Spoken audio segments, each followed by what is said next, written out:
Whether you live in a high-priced area, the high interest rates are pricing you out of the market, or you just want to invest somewhere that provides a lot of cash flow, investing out of state is a great way to build wealth, and let me tell you, it's not as scary as it seems. And after this video, you will be well on your way to invest out of state with confidence. Now, I do want to be realistic. When I purchased my first out-of-state rental property, I was extremely nervous, but it didn't help that I didn't have any systems in place, and even then, it still worked out. But that's why in this video, I'll be going over step by step how to invest out of state and avoid the mistakes that I've made. What's up, everybody? My name is Evan Phoenix. This channel is all about real estate investing and my journey to financial independence through real estate investing. If this video helps you in any way, I greatly appreciate you flicking the like button for me just to show your support. The first step is to pick your real estate strategy. Now, it's very important to pick your real estate investing strategy before picking your market. And the reason being is that some markets offer a better opportunity for certain strategies. For example, if you want long-term buy and holds, it may be wise of you to look into an area with high rental demand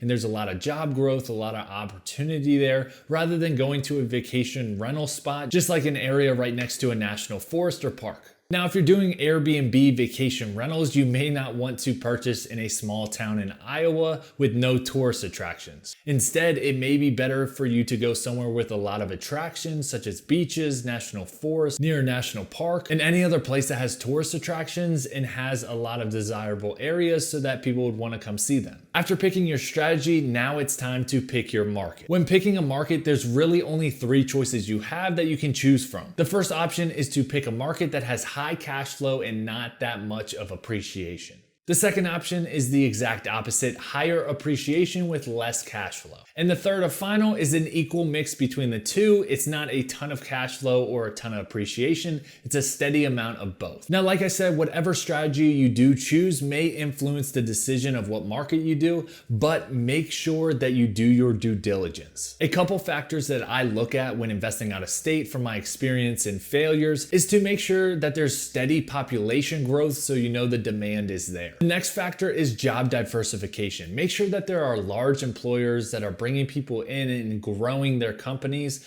so you do not invest in a market that really only has one large company keeping people hired and keeping people in the area. A good example of this is Detroit when it was booming from the automobile industry. The automobile industry made up of the majority of employers, and when that crashed, a lot of people lost their jobs, and as a result, Detroit now has the reputation that they have. And the last factor I look at is the rent increase opportunity. A good way to look at this is over the past 5 or 10 years, see if there has been rent growth and if it's continuously going up. That means that in the future, you can tell already that you'll be able to raise rents. This is typically caused by expansion and innovation within the market. Now, there are many ways that you can actually research a market, like talking to a very experienced agent or looking up your market's development plan for the next couple of years. But one resource I really want to share with you that's absolutely free and can help you determine population trends and if a market actually has rent increase opportunity, job growth, and population trends. The resource I'm talking about is the Joint Center for Housing Studies by Harvard University. I will go ahead and put the link to that website down in my description, so make sure to check that out after the video. This website has totally helped me with my investing journey, and I know it can help you as well make educated decisions on which market to choose. All right, so now we picked our strategy, we picked our market. Now it's time to assemble our team. Now our team consists of 4 people: the deal finder, the money person, contractor, and the property manager. In my experience, the thing that I would do first is find a rock star real estate agent. The reason being is because if you find a great real estate agent that works with investors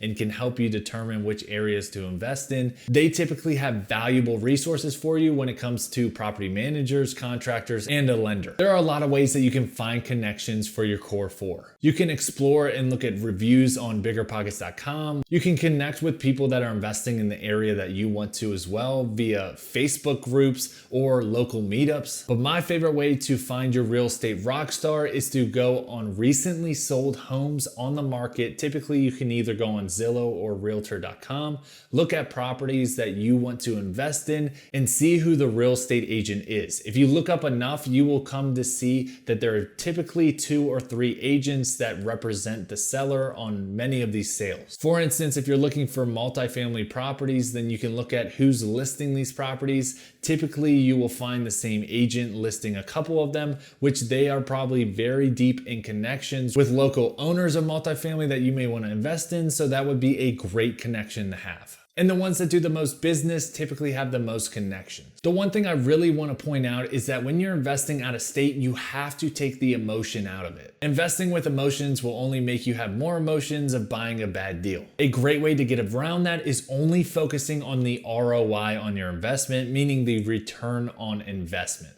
Decide the return on investment you want to receive and don't settle for anything less. For example, if you want to purchase a property listed at $100,000 and all in with renovations, closing costs, and the down payment, you are into that property for $25,000 and that property is providing $1,500 a year in net cash flow, that is a 6% return on investment. If you're happy with that investment, then go ahead and move forward with the deal. But if you are not, drop the price, see if you can get the return on investment higher. If not, move on. The last thing you want to do is purchase a bad deal and a deal that's not within your criteria. What I've learned over the years is that there's always another deal to be had. Another very important part of buying out of state is getting a property inspection. It's already scary enough investing out of state and being so far from the property. The last thing you want to do is waive an inspection. Videos and pictures can be made out to look way better than what they actually are. And by getting a property inspection, it should give you a clear list on what you actually have to do with the property and give you peace of mind knowing that you have a list of everything that you need to do and there'll be no surprises. Protect yourself and get a home inspection. So if you take anything out of this video, remember to take your emotions out of it and do your due diligence. If you found any value out of this video, I would really appreciate it if you were to flick that like button for me. If you want to follow along for more real estate investing content, make sure to subscribe. Thank you and happy investing.